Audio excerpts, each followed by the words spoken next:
इस दुनिया में कोई भी ऐसे माता पिता नहीं हैं जो अपने बच्चे के बेहतर भविष्य के लिए दिन रात कड़ी मेहनत ना करें, लेकिन कुछ बच्चे ऐसे होते हैं जैसे ही अपनी जवानी की दहलीज पर पहुंचते हैं तो उसी वक्त कुछ ऐसा फैसला ले लेते हैं जिसकी वजह से उनके माता और पिता जो होते हैं हमेशा हमेशा के लिए बर्बादी के रास्ते पर पहुँच ही जाते हैं। आज के घटना में सेम कुछ ऐसे होता है। एक बच्ची होती है, अपनी ज़िंदगी संवारने के लिए इस कदर आगे बढ़ जाती है कि जिसकी वजह से उसका पूरा का पूरा परिवार तबाह हो जाता है। लेकिन जब लोगों के कानों में सच्चाई निकल के आती, सुनने के बाद लोगों के रूह तक खड़े हो जाते हैं। आखिर क्या था आज की घटना में? आज की घटना में क्या हुआ? आज की घटना की आप पूरी तह तक सच्चाई जानने के लिए इस वीडियो को आप लास्ट तक ज़रूर देखिएगा। नमस्कार दोस्तों, मैं प्रदीप कुमार आपको इस टेडी बात चैनल पे मैं स्वागत करता हूं। दोस्तों आज की यह जो सच्ची घटना है, यह घटना सुनाने से पहले मैं आपसे एक छोटा सा रिक्वेस्ट करना चाहता हूं। अगर आप इस चैनल पर नए आए हुए हैं और पहली बार आए हुए हैं तो एक बार जाकर आप अपने ही प्यारे हाथों से आप इस चैनल को सब्सक्राइब ज़रूर कर दीजिएगा, ताकि आपकी वजह से आज जो वीडियो है इम्पोर्टेंट होने के नाते काफ़ी लोगों तक पहुँचाया जा सके, और इसके लिए हम आपके तहे दिल से शुक्रगुजार रहेंगे। दोस्तों आज की यह जो सच्ची घटना है, यह घटना ठीक छत्तीसगढ़ प्रदेश और ठीक उसी में ही बिलासपुर जाना माना जिला पड़ता है, और ठीक उसी का ही एक सकरी थाना लगता है, और ठीक उसी सकरी में ही उसलापुर गुप्ता एक कॉलोनी पड़ता है। उसी कॉलोनी की ही रहने वाली होती है जाने माने एक पथरिया चुनचुनिया की पंचायत सचिव, जिसका नाम चंदना डडसेना होता है। अब जिसकी उम्र लगभग 45 साल के आसपास होता है। उनकी सिर्फ एक इकलौती अपनी बेटी होती है, रिया डडसेना, जिसकी उम्र 18 साल के आसपास ही होता है। लेकिन चंदना का अपना जो ससुराल होता है ठीक वहाँ से कुछ दूर पर होता है। उसके ससुराल में सिर्फ उसकी अपनी सास ही रहती थी, क्योंकि चंदना का जो अपना पति होता है राजेश डडसेना, वह इस दुनिया को ठीक साल 2009 में एक कैदियों की पिटाई की वजह से छोड़ के जा चुका होता है। और इधर चंदना के जो अपने ससुर होते हैं वह भी इस दुनिया में नहीं होते हैं, जिसकी वजह से उसकी अपनी सास जो होती है ठीक इधर चंदना के ही करीब रहती है। और घर में इकलौती बेटी होने के नाते रिया का उस घर में काफ़ी दबाव होता है। लेकिन इसी दबाव के अंदर जो होता है चंदना अपनी बेटी के हर दबाव को सहन करती है, उसके ख्वाहिशों को पूरा भी करती है, तो तरीके से पूरा करती है।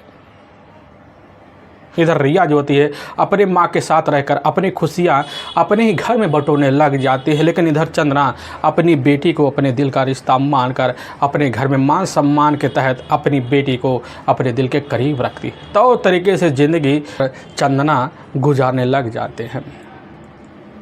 तभी मैं बात कर रहा हूँ ठीक 22 अगस्त का ही अब दिन होता है, वही शाम का टाइम होता है। तो रिया जो होती है इधर अपनी माँ अब चंदना डडसेना से एक ही बात बोलती करने लग जाती है कि माँ जी, हमारी जो मौसी की जो बहन है असना जायसवाल, और साथ में हमारा एक स्कूल का ही सहपाठी है देवदीप गुप्ता के साथ हम इस समय राजस्थान के ही कोटा में टूर पे जा रहे हैं, तो हम 2-3 दिन में वापस घर लौट आएंगे।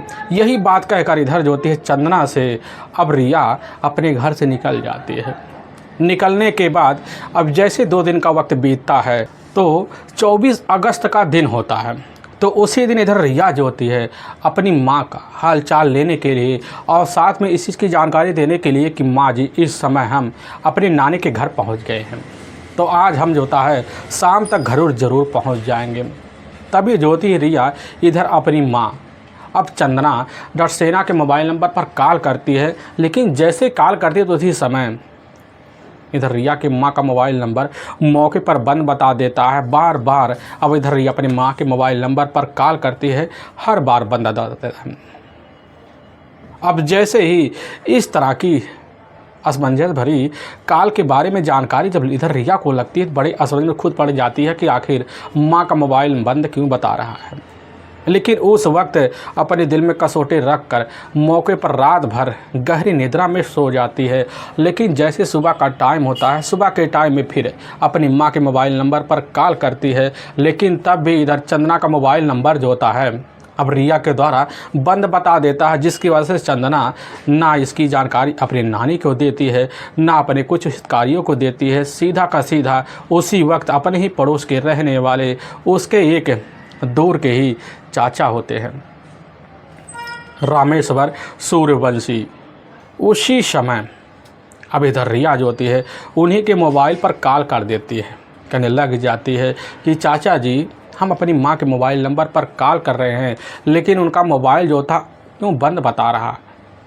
आखिर हमारे मन में इस तरह की आशंका क्यों हो रही है कि हमारे घर में कुछ अनहोनी हो सकती है। एक बार हमारे घर जाकर आप बात करवा दीजिए। यह बात जब इधर अब रामेश्वर सूर्यवंशी सुनने के बाद करने लग जाते कि ठीक है बेटी, कुछ मिनट लगेगा, हम तुम्हारे घर जाएंगे और तुम्हारी माँ से हम बात ज़रूर करवा देंगे। इधर रिया जो होती तुरंत फ़ोन कट कर देती है और रामेश्वर कुछ मिनट इंतजार करते हैं, अपनी पत्नी को साथ लेते हैं और साथ लेने के बाद अब चंदना के ही मकान में दाखिल होने के लिए चले जाते हैं।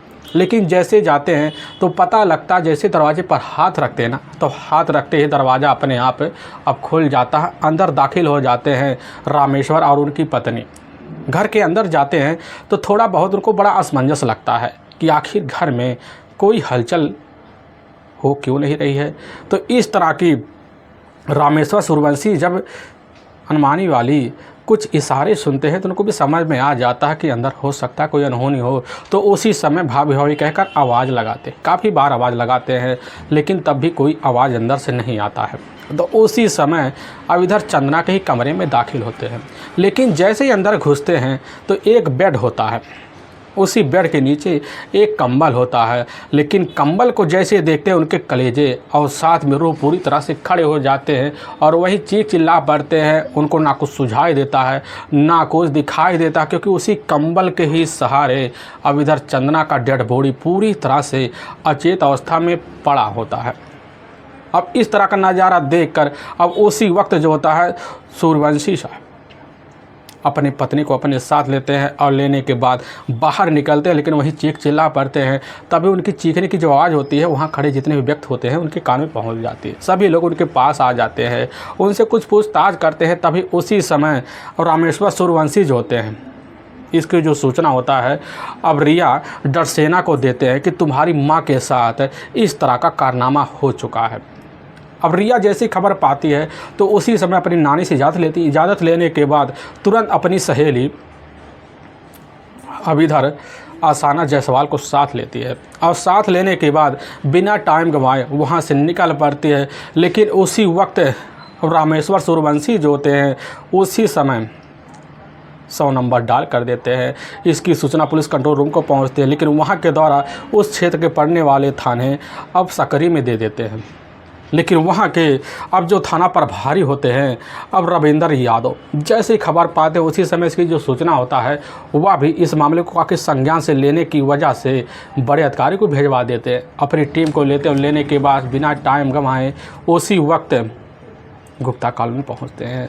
लेकिन जैसे ही चंदना के घर में दाखिल होते हैं उनकी नज़रें भी वहीं चौदिया से जाती है, क्योंकि जो बेड होता है उसी के नीचे चंदना अब डरसेना का बॉडी पूरी तरह से अचेत अवस्था में पड़ा होता है। चंदना के गले में एक दुपट्टा बिटा हुआ आता है और साथ में उसके कंबल से ही खुद उसके पैर बंधे हुए होते हैं। पुलिस की जो टीम होती है तो तरीके से चंदना के डेड बॉडी का निरीक्षण करना शुरू कर देती है। तभी वहां मौके पर एचएसओ साहब भी आ जाते हैं। आने के बाद पुलिस की जो टीम होती है उसी वक्त घटना स्थल पर तौर तरीके से निरीक्षण करती है। तभी कुछ दूरी पर एक अलमारी होता है जो पूरी तरह से खुला होता है, उसमें जो कपड़े होते हैं तरबतर पड़े होते हैं। पुलिस की टीम जब अलमारी को देखती है तो एक ही नज़र में भांप जाती है कि बस करो, इस कमरे में चोरी को अंजाम दिया गया है। लेकिन पुलिस की टीम जब कमरे के तौर तरीके से अपने हिसाब से निरीक्षण करती है तो पता चलता है तो यह तो चोरी नहीं है बल्कि साधारण तरीके से इधर चंदना की हत्या की गई है, क्योंकि कमरे में जो सामान होते हैं जहाँ के तहाँ पड़े होते हैं। लेकिन पुलिस की जो टीम होती है जैसे ही कमरे के अंदर निरीक्षण कर रही होती है तो उसी समय देखती है कि साइड में दो युवतियाँ होती, दहाड़ मार कर चीख चिल्ला रही होती है। पुलिस की टीम जब उनके बारे में जानकारी लेते तो पता चलता है कि चंदना की ही अपनी इकलौती बेटी अब इधर रिया डटसेना है, और साथ में बगल में खड़ी रिया की ही अपनी मौसेरी बहन आसना जायसवाल है। पुलिस की टीम जैसे रिया के पास पहुंचती है और रिया से पूछताछ करती तो रिया कहने लग जाती है कि साहब, हमारी मां के साथ ऐसा कौन कर सकता है, हमें भी पूरी तरह से यकीन नहीं हो पा रहा है। पुलिस की जो टीम होती है रिया से वही कुछ पूछताछ करने के बाद पुलिस की टीम अब वहीं चंदना के बॉडी को पंचनामा करती है और करने के बाद तुरंत ही अपने नज़दीकी जो सरकारी अस्पताल होता है उसी में पोस्टमार्टम के लिए अब भिजवा देती है।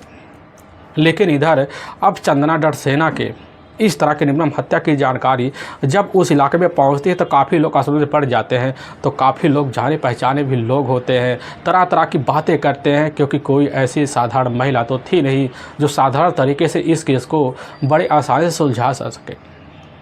तभी इसकी जानकारी बड़े अधिकारी भी लग जाती है और बड़े अधिकारी खबर पाते उसी समय जाकर थाने का घेराव भी कर देते हैं। करने की वजह पुलिस की टीम के सामने काफ़ी चैलेंज आने शुरू हो जाते हैं। आखिर पुलिस तो करे क्या, इसीलिए पुलिस की जो टीम होती है उसी समय सबसे पहले पूछताछ करने के लिए रिया के घर पहुंचती है। लेकिन जब रिया के घर पहुंचती है तो पुलिस की जो टीम होती है अब इधर रामेश्वर सूर्यवंशी के घर पहुंचती है और उनसे जब पूछताछ करती है तो वही आप बीती बता देते हैं। पुलिस की जो टीम होती है उनको थाने ले आती है। ले आने के बाद उन्हीं के तहरीर पर अज्ञात हत्यारे के विरुद्ध धारा 302 के तहत मुकदमा दर्ज कर लेती है। और पुलिस की जो टीम होती है अब इस केस को सुलझाने के लिए अब लग जाती है। पुलिस की टीम रिया से पूछताछ करने के लिए घर पहुंचती है तो पूछने लग जाते तो रिया कहने लग जाती है कि साहब, हम तो 22 अगस्त को ही अपनी मां से बोल के ही निकले थे कोटा, अपनी ही मौसेरी बहन और साथ में साहब अपने ही क्लास का एक सहपाठी उसके साथ है टूर पर।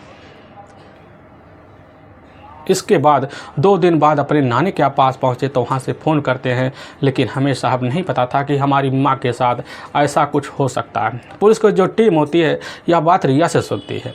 सुनने के बाद पुलिस की टीम इधर इस केस को सुलझाने के लिए अब लग भी जाती है। अपने हिसाब से लोगों से वहाँ पूछताछ करती है। पूछताछ करने के बाद पुलिस की टीम इधर चंदना के बॉडी का पोस्टमार्टम का रिपोर्ट भी इंतज़ार करना शुरू कर देती है। और तभी 24 घंटे के अंदर जो होता है चंदना के बॉडी का पोस्टमार्टम का रिपोर्ट भी आ जाता है। लेकिन पोस्टमार्टम का जो रिपोर्ट पढ़ा जाता है तो वहाँ के जो थाना प्रभारी होते हैं अब इधर रविंदर यादव रिपोर्ट को पढ़ते ही चौंक जाते हैं। उसमें साफ साफ लिखा होता है कि चंदना की जो मौत हुई है वह साधारण मौत नहीं है, बल्कि उसके शरीर में काफ़ी सारी नींद की गोलियाँ मिली हुई है और साथ में सांस फूलने की वजह उसके मौत का कारण बना। और जैसे पुलिस की टीम इस तरह की जानकारी पाती है, पुलिस की टीम भी समझ जाती है कि आखिर मामला क्या हो सकता है।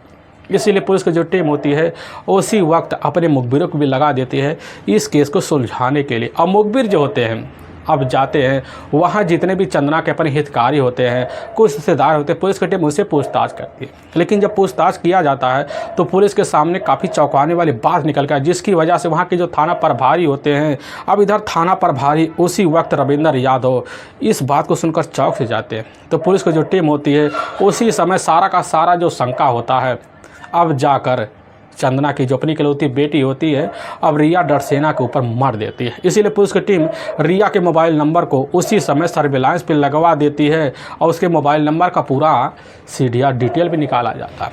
और लेकिन जब सर्विलांस के तहत पुलिस की टीम जांच पड़ताल करती, पता चलता घटना के वक्त और साथ में 2 दिन के वक्त के भीतर रिया का जो मोबाइल नंबर होता है ठीक उसके ही घर के इर्द गिर्द होता है। और पुलिस को जैसे इस तरह की जानकारी लगती है, पुलिस की समझ जाती है कि रिया आखिर हमें इस तरह की उलझनों में क्यों फंसा रही होती है। इसीलिए पुलिस की जो टीम होती है इस मामले को पूरी तरह से समझ बैठने की वजह से पुलिस की जो टीम होती है अब ठीक 29 अगस्त को जाती है रिया के ही घर से रिया को अपने कचहरी थाने लेकर पहुँचती है। लेकिन रिया से जब पूछताछ किया जाता है तो रिया पुलिस के सामने अपनी माँ के हत्यारा का नाम लेते हुए कहने लग जाती कि साहब, हमारे माँ का हत्यारा कोई और नहीं है बल्कि साहब हमारे ही पड़ोस के रहने वाले रामेश्वर सूर्यवंशी है। पुलिस के सामने जैसे इस तरह के नाम लेती है, पुलिस की टीम करने लग जाती है कि आखिर तुम्हारी माँ की हत्यारा वह कैसे हो सकते हैं।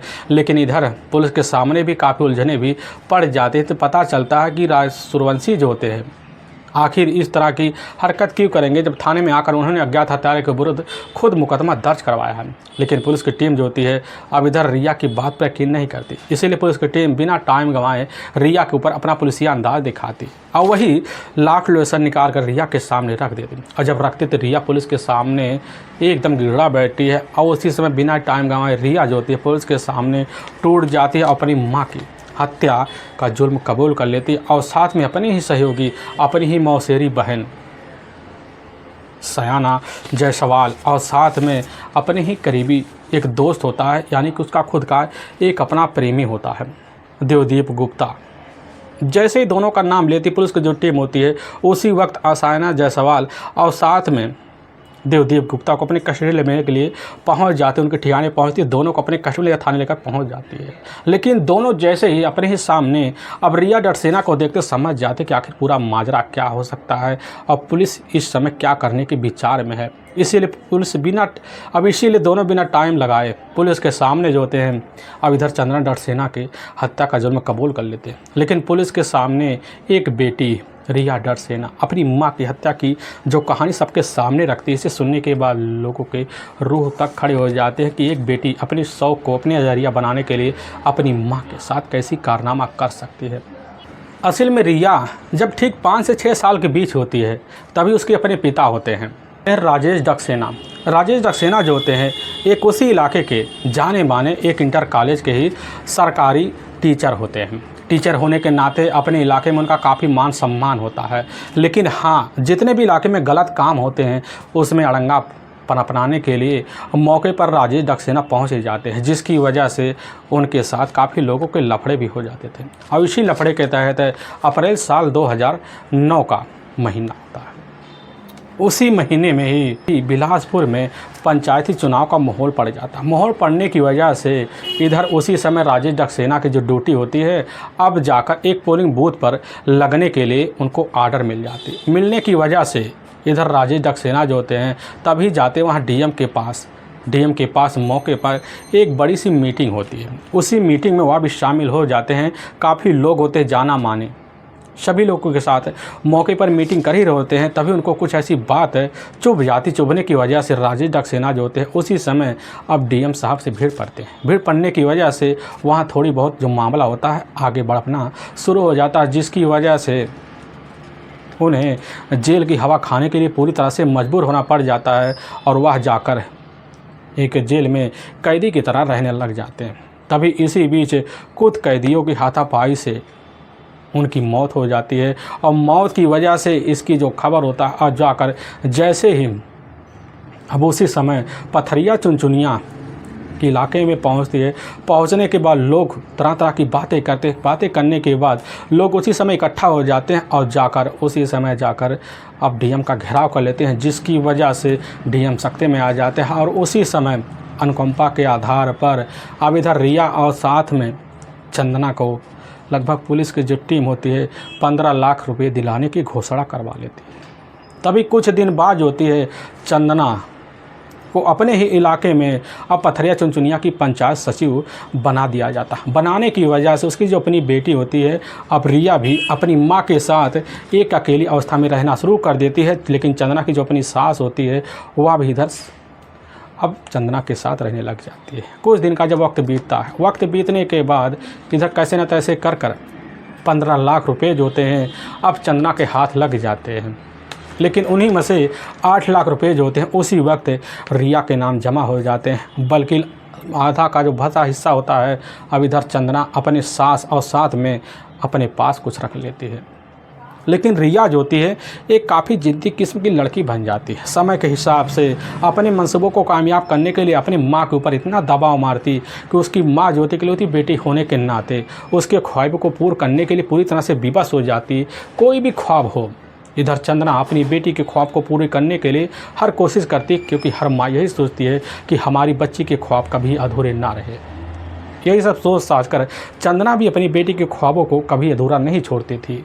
हर तरह कोशिश करती कि हमारी बेटी के ख्वाब पूरे हो जाए, लेकिन इन्हीं ख्वाबों का फ़ायदा उठाने के लिए अब रिया जो है अपनी माँ को भी मजबूर कर बैठती थी, जिसकी वजह से आए पर दिन अब इधर रिया जो होती है अपनी सारी हदें पार करना शुरू कर देती है, जिसकी वजह से समय के साथ है अब इधर रिया खुद अपनी माँ से चिड़चिड़ापन दिखाना शुरू कर देती है। उसके अंदर एक ठाठ सी बैठ जाती है कि हमें अगर इस काम को करना है तो हमें आज ही करना है, इसके लिए हमें किसी का सोच विचार और मशवरा नहीं चाहिए। यही सब सोच साझ कर रिया अपनी ज़िंदगी कैसे ना तैसे कर अपने हिसाब से अब जीने लग जाती है।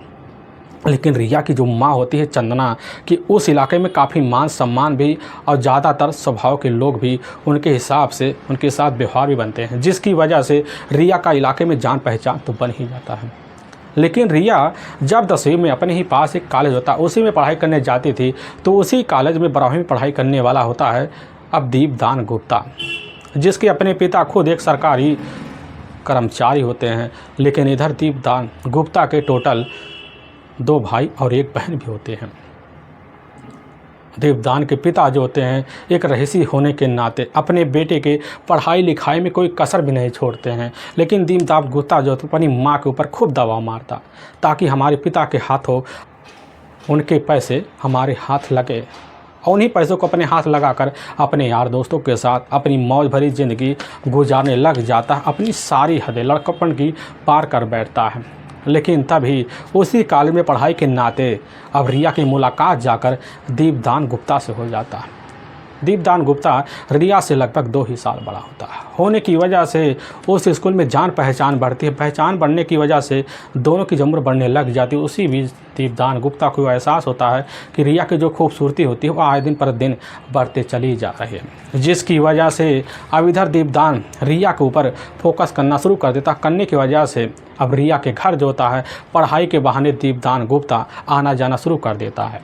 लेकिन इधर चंदना जब भी दोनों को एक साथ देखती, देखने के बाद उनको भी आभास हो जाता है कि हमारी बेटी को सिर्फ कोचिंग देने के लिए हमारे घर ही आ रहा है, इसके अलावा कुछ होता जाता नहीं है, जिसकी वजह से बिना किसी रोक टोक के दीपदान रिया के कमरे में जाता, फिर वहीं उसके साथ पढ़ाई के बहाने कुछ मीठी मीठी बातें करता, और रिया भी धीरे धीरे दीपदान गुप्ता के ऊपर अपने प्यार का प्रभाव डालना शुरू कर देती, जिसकी वजह से दोनों के बीच अब प्रेम प्रसंग चालू हो जाता है। प्रेम प्रसंग चालू होने के बाद जो होता है रिया का दीपदान के साथ बाहर घूमना फिरना भी चालू हो जाता है। लेकिन जैसे ही कुछ महीने का वक्त बीतता है, चंदना को आभास होने लग जाता है कि हमारी बेटी का दीपदान गुप्ता से कुछ ज़्यादा करीबी बन रहा है, जिसकी वजह से अब अपनी बेटी को अपने ही घर में रहने के लिए मजबूर करना शुरू कर देते हैं। लेकिन रिया जो अपनी माँ की एक बात भी नहीं सुनती।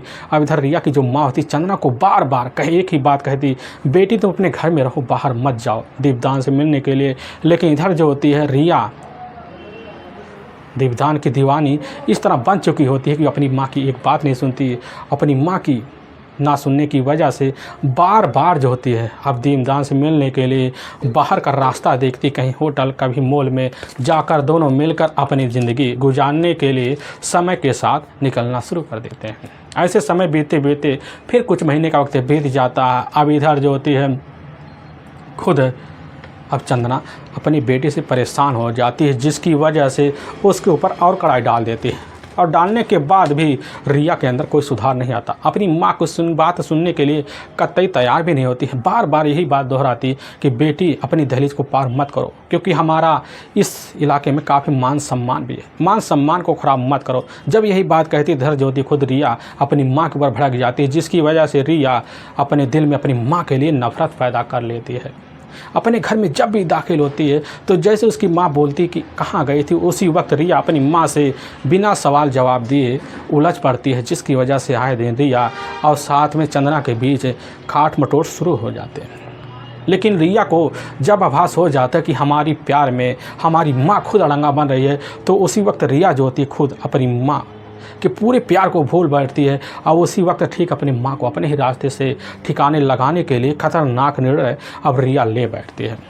लेकिन रिया की एक अपनी मौसेरी बहन होती है असाना जायसवाल। असाना जायसवाल से अब रिया का मोबाइल पर लगभग हर दूसरे दिन बात ज़रूर हुआ करता था। अब रिया अपने सारे दुख अपनी ही मौसेरी बहन अहसाना से ज़रूर सजा कर देती है, जिसकी वजह से अहसाना भी अपने सारे दुख दर्द रिया से दूर करती। दोनों एक दूसरे के दुख को समझते थे। और ठीक जब इधर रिया अहसाना के पास फ़ोन कर देती, उसी समय खुद अपने प्लान की जानकारी अहसाना को देती है। अहसाना भी अपने पूरे रिश्ते को उसी समय तार कर बैठती है और ठीक अपनी ही मौसी को ही अपने ही रास्ते से हटाने के लिए इधर रिया के प्लान में शामिल हो जाती है। और रिया अपने प्रेमी के पास जाती है और जाने के बाद शादी का वादा कर ज़िंदगी साथ बिताने का वादा कर उसी समय दीपदान गुप्ता को भी अपने प्लान में शामिल कर लेती है। और उसी प्लान के हिस्से में इधर तीनों जब शामिल होते हैं तो प्लान को कामयाब करने के लिए तरह तरह के हथकंडे जो होता अपनाना शुरू कर देते हैं। लेकिन इस प्लान को शामिल और रचनात्मक बड़ी रची बसाई कहानी बनाने के लिए लगभग 1 महीने का वक्त अब निकल जाता है। और तभी ठीक है, अब 23 अगस्त साल 2020 का ही अब वही जैसे ही सुबह का 10 बजे के आसपास का टाइम होता है तो उसी वक्त रिया की जो अपनी मौसेरी बहन होती है वह भी रिया के साथ अपनी मौसी के घर आ जाती है। आने के बाद रिया की जो हिम्मत होती है मौके पर और बढ़ जाती है और इधर आसियाना को अपने साथ लेती है और लेने के बाद ठीक अब बाज़ार पहुंच जाती है। बाज़ार जब पहुंचती है तो वहां जाने के बाद एक दुकान पर से ही काफ़ी सारी नींद की गोलियां लेती है और लेने के बाद अपने बैग में रख लेती है, फिर अपने घर चली आती है। पूरी रात अब इधर रिया अपनी ही मौसेरी बहन के साथ मिलकर पूरी प्लान की तैयारी कर लेती है। लेकिन जैसे ही सुबह का टाइम होता, सुबह के टाइम में उसी वक्त रिया को पता चलता कि हमारी जो माँ है अपनी मौके पर चंदना आज ड्यूटी नहीं जा रही है, तो उसको भी लगने लगता आज सही समय है इस प्लान को कामयाब करने के लिए। तो उसी वक्त जैसे ही अब सुबह का 10 बजे का आसपास का टाइम हो जाता है तो उसी वक्त इधर अपनी माँ के लिए 3 कॉफ़ी के प्याले लेकर पहुँचती है। लेकिन एक कॉफ़ी के प्याले में काफ़ी सारी नींद की गोलियाँ होती है। वही प्याला उठाने के बाद रिया अपनी माँ अब वही चंदना को पकड़े, चंदना जो होती है बिना सोचे समझे उस कॉफ़ी को पी लेती है। लेकिन थोड़ी देर बाद चंदना को काफ़ी गहरी नींद आने लग जाती है। अब इधर रिया को भी आभास हो जाता है कि हमारी माँ के ऊपर दवाइयाँ काम करना शुरू कर देती। उसी वक्त अपनी माँ को अपने हाथों में ले जाकर उनके बेडरूम में सुला देती है। और लगभग जैसे ही 12 बजे के आसपास का टाइम होता है तो उसी वक्त इधर रिया और साथ में आसियाना जायसवाल दोनों मिलते हैं। मिलने के बाद एक चुन्नी लेते हैं, उसी चुन्नी से ले जाकर खुद रिया गुप्ता अपनी माँ के गले पर लगा देती है, फिर उनको मौत की नींद सुला देती है। लेकिन रिया गुप्ता को तब भी यकीन नहीं होता कि हमारी माँ अब इस दुनिया में नहीं है। उसी समय एक तार लेती बोर्ड में लगाती है, लगाने के बाद अपनी माँ के पैरों में वही तार लगा देती, फिर लगभग 10 झटके 10 मिनट तक देती है। जब पूरी तरह से रिया को यकीन हो जाता है कि हमारी माँ इस दुनिया को छोड़ कर जा चुकी है तो उसी वक्त एक चादर लेती है, उसी चादर में अपनी माँ की बॉडी को लपेटती है और लपेटने के बाद एक वहीं पर जो बेड होता है उसी के नीचे डंप कर देती है। फिर उसी वक्त रिया अपने ही प्रेमी दीपदान गुप्ता के पास फ़ोन कर देती है, फिर अपने ही रूम में बुलाती है। बुलाने के बाद सारे प्लान की जानकारी दे बैठती है और बैठने के बाद उसी वक्त रिया अपने अलमारी में जाती है, वहाँ से काफ़ी सारे जेवर लेती है, कुछ अपने पुश्तैनी गहने उसको भी लेती है और लेने के बाद अपने बैग में रखती है। और रखने के बाद तीनों उसी वक्त वहाँ ताला बंद करके उसी वक्त दरवाजे पर बिना सिक्योरिटी लगाए वहाँ से मौके पर तीनों निकल जाते। निकलने के बाद इधर तीनों मिलकर इधर उधर घूमते रहते हैं। लगभग जब 2 दिन का वक्त बीत जाता है तो उसी वक्त अपने चालान अपने नाटक के हिसाब से रिया ठीक अपने ही बगल के रहने वाले दूर के उसे चर्चा होते हैं। रामेश्वर सूर्यवंशी के पास एक नाटक भरी कहानी उनको बतला देती है, जिसकी वजह से इधर खुद जो होती है रिया पुलिस के चंगुल में इनकी कहानी की वजह से फंस जाती है। लेकिन रिया का जो मकसद होता है पूरा का पूरा जो प्लान होता है वह धरा पुलिस के सामने रह जाता है। लेकिन वाकई में दोस्तों पुलिस के सामने जब यह सच्चाई निकल कर आती है तो पुलिस की टीम जो होती है पूरी तरह से दंग सा रह जाती है। पुलिस की जो टीम होती है उसी वक्त जब गहने की जानकारी खुद रिया से मांगती तो पता चलता गहने जो होते सारे के सारे उसके प्रेमी दीपदान गुप्ता के पास पड़े। पुलिस की जो टीम होती है गहने को अपनी हिरासत में लेती है और लेने के बाद पुलिस की जो टीम इनको तीनों को ले जाती है, वहाँ के कोर्ट में पेश कर देती है और कोर्ट में तीनों के ऊपर काफ़ी गंभीर धारा मुकदमा दर्ज करके ले जाकर हमेशा के लिए जेल के सलाखों के पीछे डाल देती है। दोस्तों हमें इस घटना का सुनाने का उद्देश्य किसी को दिल को ठेस पहुँचाना नहीं है, बल्कि आपको यह बताना है आप जहाँ भी रहें आप सावधान और सतर्क जरूर है। दोस्तों फिर मिलेंगे एक नए वीडियो के साथ, तब तक के लिए जय हिंद और जय